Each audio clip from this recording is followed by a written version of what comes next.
মাধ্যমিক এবং উচ্চ মাধ্যমিক পাশের পর বিভিন্ন রকমের স্কলারশিপ রয়েছে, কিন্তু আজ ভিডিওতে আমি শুধুমাত্র সরকারি জনপ্রিয় স্কলারশিপগুলো নিয়ে আলোচনা করব। এই ভিডিওতে মোট তিনটি জনপ্রিয় পশ্চিমবঙ্গ রাজ্য সরকার দ্বারা পরিচালিত তিনটি জনপ্রিয় স্কলারশিপ, কারা কারা আবেদন করতে পারবে, কি কি ডকুমেন্টস লাগবে, কবে থেকে আবেদন করা যাবে, বিস্তারিত এই ভিডিওতে তোমাদের জানানোর চেষ্টা করব। এবং বলে রাখি, এই তিনটে স্কলারশিপ কিন্তু যেহেতু রাজ্য সরকার দ্বারা পরিচালিত স্কলারশিপ, তাই মাথায় রাখতে হবে তিনটে স্কলারশিপ কখনোই কোনো ছাত্র বা ছাত্রী একসঙ্গে অ্যাপ্লাই করতে পারবে না। কিন্তু যদি কোনো ছাত্র বা ছাত্রী চায় একটা সরকারি স্কলারশিপের সঙ্গে প্রাইভেট স্কলারশিপও অ্যাপ্লাই করতে পারে, তবে তার জন্য আগে সরকারি স্কলারশিপে আবেদন করতে হবে, তারপরে প্রাইভেট স্কলারশিপে আবেদন করতে হয়। আরও বিস্তারিত তোমাদের জানাবো ভিডিওতে, তাই ভিডিওটি অবশ্যই প্রথম থেকে শেষ পর্যন্ত দেখার অনুরোধ রইল। এবং তুমি যদি চ্যানেলে নতুন হয়ে থাকো, আগামী দিনে তোমাদের যে কোনো রকমের পড়াশোনার নোটস থেকে শুরু করে কলেজ ইনফরমেশান রিলেটেড যাবতীয় সমস্ত কিছু আমরাই প্রোভাইড করব আমাদের চ্যানেলের মাধ্যমে। তার জন্য অবশ্যই চ্যানেলের সঙ্গে যুক্ত থাকার অনুরোধ রইল। যে তিনটে স্কলারশিপ নিয়ে আলোচনা করব, তিনটে স্কলারশিপের জন্য কি কি গুরুত্বপূর্ণ ডকুমেন্টসের প্রয়োজন হয় সেগুলো আগে তোমাদের একটু জেনে নেওয়া দরকার। প্রথমে কমন ডকুমেন্টসের কথায় যদি আসা হয়, প্রথমেই লাগে পাসপোর্ট সাইজের রিসেন্ট ফটোগ্রাফ, যেটা তোমাকে কিন্তু আপলোড করতে হবে অনলাইনে যেহেতু আবেদন করতে হয়। তার পাশাপাশি একটা সাদা কাগজে নীল পেন অথবা কালো পেন দিয়ে তোমার সই করতে হবে, সেটাকেও আপলোড করতে হয়। পাশাপাশি ডকুমেন্টস হিসেবে তোমার আধার কার্ডটা প্রয়োজন, সেটাও কিন্তু স্ক্যান করে আপলোড করতে হয়। যেহেতু অনলাইনে আবেদন করতে হবে এবং টাকাও তোমরা অনলাইন মারফত পাবে, তার জন্য অবশ্যই প্রত্যেকের একটি বৈধ ব্যাংক অ্যাকাউন্টের প্রয়োজন। এবং সেই ব্যাংকের যে পাসবুকটা তোমাদের রয়েছে, সেই পাসবুকের প্রথম পৃষ্ঠা, যেখানে তোমার নাম, তোমার ঠিকানা, তোমার ব্যাংকের account number, MICR code, IFSC code, এই সমস্ত তথ্যগুলো দেওয়া থাকে, সেই প্রথম পৃষ্ঠার স্ক্যান কপি তোমাকে আপলোড করতে হয়।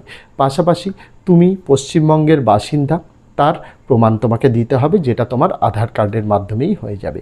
পাশাপাশি লাস্ট যে পরীক্ষাটা তুমি পাস করেছো তার মার্কশিটটা লাগে।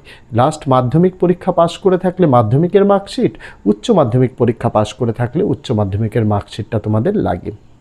তার পাশাপাশি লাগে ইনকাম সার্টিফিকেট, পরিবারের বার্ষিক আয় যেন 2.5 লক্ষ টাকার বেশি না হয়, তার জন্য একটা ইনকাম সার্টিফিকেট তোমাকে করতে হবে। যে কোনো গ্রুপে অফিসার, SDO, BDO, যে কোনো গ্রুপে অফিসারের কাছ থেকে তোমাকে একটা ইনকাম সার্টিফিকেট তৈরি করতে হবে।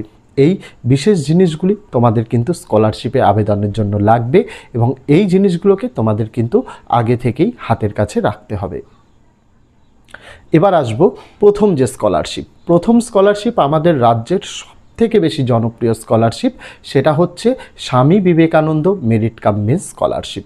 এই স্কলারশিপটায় কারা কারা আবেদন করতে পারবে এটা আগে জানতে হবে।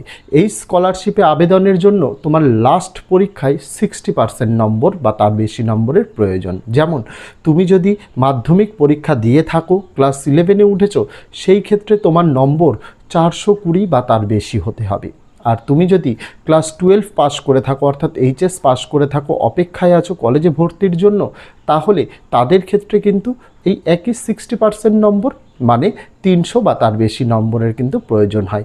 এইটা হচ্ছে তোমার একাডেমিক এলিজিবিলিটি ক্রাইটেরিয়া, অর্থাৎ 60% বা তার বেশি নম্বর। অনেকেই প্রশ্ন করতে পারো যে স্যার, আমরা তো মিডিলে পড়ে গেলাম, ক্লাস 11-এর ব্যাপারে কিছু বললেন না। ক্লাস 11-এ কিন্তু বিবেকানন্দ স্কলারশিপ রিনিউয়াল করতে হয়।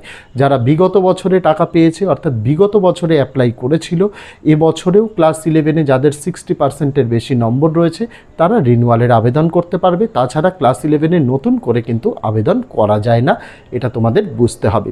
এবার আসা যাক বিবেকানন্দ স্কলারশিপের জন্য স্পেসিফিক কী কী ডকুমেন্টস তোমাদের লাগবে। ওই যে বললাম, তোমাদের রঙিন ফটো, অর্থাৎ কালার পাসপোর্ট সাইজ একটা ফটো, সিগনেচার লাগবে, ব্যাংকের প্রথম পৃষ্ঠার স্ক্যান কপি লাগবে, আধার কার্ড লাগবে, ইনকাম সার্টিফিকেট অবশ্যই 2.5 লাখ টাকার মধ্যে হতে হবে। পাশাপাশি তুমি যে নতুন ক্লাসে ভর্তি হচ্ছ, যেটা মাধ্যমিক দেওয়ার পর ক্লাস 11-এর অ্যাডমিশন রিসিপ্টটা তোমাকে আপলোড করতে হবে। পাশাপাশি এইচএস দ্বারা দিয়েছো, তোমাদের যখন কলেজ অ্যাডমিশানটা শেষ হয়ে যাবে, কলেজ অ্যাডমিশানের যে রিসিপ্টটা দেবে সেই রিসিপ্টটা তোমাদের দিতে হবে।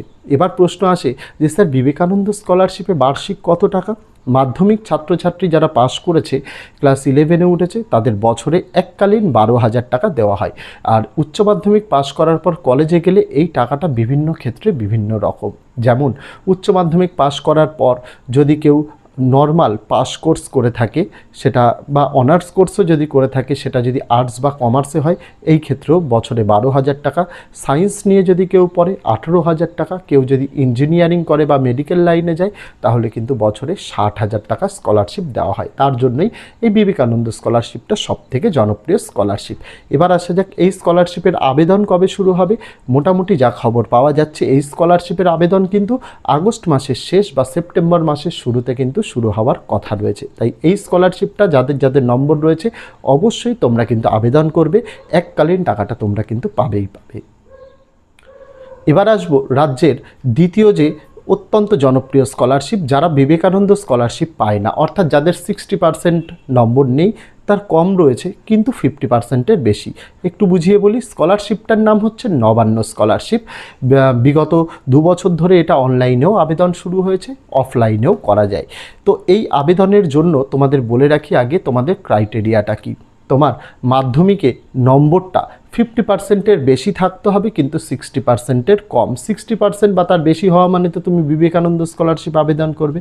অর্থাৎ তোমার নম্বরটা হতে হবে 350 থেকে 419-এর মধ্যে। যে সকল ছাত্রছাত্রীরা 350 থেকে 419-এর মধ্যে নম্বর পেয়েছে মাধ্যমিকে, তারা কিন্তু ক্লাস 11-এ এই নবান্ন স্কলারশিপের আবেদন করতে পারবে। একই রকম উচ্চ মাধ্যমিক যারা পাশ করেছে, তাদের জন্য এই নম্বরটা হচ্ছে 250 থেকে 299। এর মধ্যে যারা পেয়েছে তারা এই নবান্ন স্কলারশিপে আবেদন করতে পারবে। এখানেই বলে রাখা ভালো, নবান্ন স্কলারশিপের আবেদন কিন্তু সারা বছর ধরে চলে। তাই যে কোনো সময় বছরের তুমি আবেদন করতেই পারো। যারা মাধ্যমিক পরীক্ষায় পাশ করে ক্লাস 11-এ ভর্তি হয়ে গেছো তারা আবেদন করে ফেলতে পারো, কিন্তু যারা উচ্চ মাধ্যমিক পরীক্ষায় পাশ করেছো তারা এখন করতে পারবে না, কলেজে অ্যাডমিশন হওয়ার পর করতে হবে, কারণ এই ক্ষেত্রেও অ্যাডমিশন রিসিপ্টটা লাগবে। এইখানেই নবান্ন স্কলারশিপে কিন্তু একটা দুটো ডকুমেন্টস একটু বেশি লাগে। এই ক্ষেত্রেও তোমাদের ফটো তো লাগছেই, সইও লাগছে, পাশাপাশি ব্যাংকের প্রথম পেজের স্ক্যান কপি লাগছে, আধার কার্ড লাগছে, ইনকাম সার্টিফিকেট লাগছে, তার পাশাপাশি যে অ্যাডমিশন রিসিপ্ট সেটাও তোমাদের লাগছে। এক্সট্রা কি লাগছে? এক্সট্রা লাগবে তোমার একটা রিকমেন্ডেশন লেটার।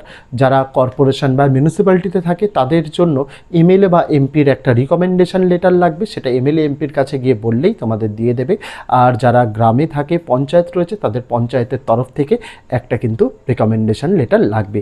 এই স্কলারশিপে কিন্তু বার্ষিক 10,000 টাকা দেওয়া হয়, সেটা তুমি মাধ্যমিক স্তরের পরে হও বা উচ্চ মাধ্যমিক স্তরের পরে, বার্ষিক 10,000 টাকা স্কলারশিপে কিন্তু দেওয়া হয়। এটা ছিল নবান্ন স্কলারশিপ। যারা এই নম্বর বিভাজনের মধ্যে পড়ছো, যে নম্বরটা বললাম, তারা কিন্তু অবশ্যই নবান্ন স্কলারশিপটা আবেদন করো, বছরে এককালীন 10,000 টাকা তোমরা পাবে। এবার আসা যাক 3 নম্বর যে স্কলারশিপ, এই স্কলারশিপটা কিন্তু সকলের জন্য নয়। এই স্কলারশিপটা শুধুমাত্র রাজ্যের এসসি, এসটি, ওবিসি বা বিসিডাব্লিউ ব্যাকওয়ার্ড ক্লাস ওয়েলফেয়ার স্টুডেন্টসদের জন্য। এই ক্ষেত্রে নম্বরের কোনো বাধ্যবাধকতামূলক জায়গা কিন্তু নেই।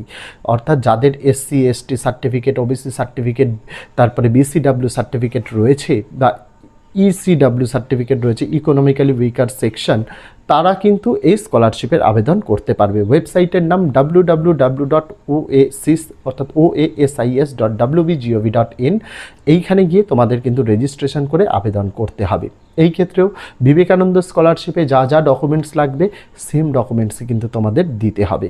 পাশাপাশি এই স্কলারশিপেও কিন্তু বছরে এককালীন 10,000 টাকা পাওয়া যায়, তবে যারা হোস্টেলে পড়াশোনা করে তারা কিন্তু আরও অতিরিক্ত 10,000 টাকা কিন্তু পায়। এবার তোমরা নিজেরা সিদ্ধান্ত নেবে। যারা মনে করছো যে আমাদের নম্বর 60% বা তার বেশি রয়েছে, তোমরা যদি এসসি, এসটিও হও তবুও তোমরা বিবেকানন্দ স্কলারশিপে কিন্তু আবেদন করবে। যারা মনে করছো যে 50%-এর বেশি রয়েছে কিন্তু 60%-এর কম, তারা অবশ্যই নবান্ন স্কলারশিপে আবেদন করবে। আর যারা মনে করছো যে আমাদের নম্বর 50%-এরও কম রয়েছে কিন্তু আমাদের এসসি, এসটি সার্টিফিকেট রয়েছে, তারা অবশ্যই ওএসএস এই স্কলারশিপে আবেদন করতে পারো। এইটা ছিল রাজ্য সরকার দ্বারা পরিচালিত সব থেকে 3টে জনপ্রিয় স্কলারশিপ। এই বিষয়ে তোমাদের জানিয়ে দিলাম।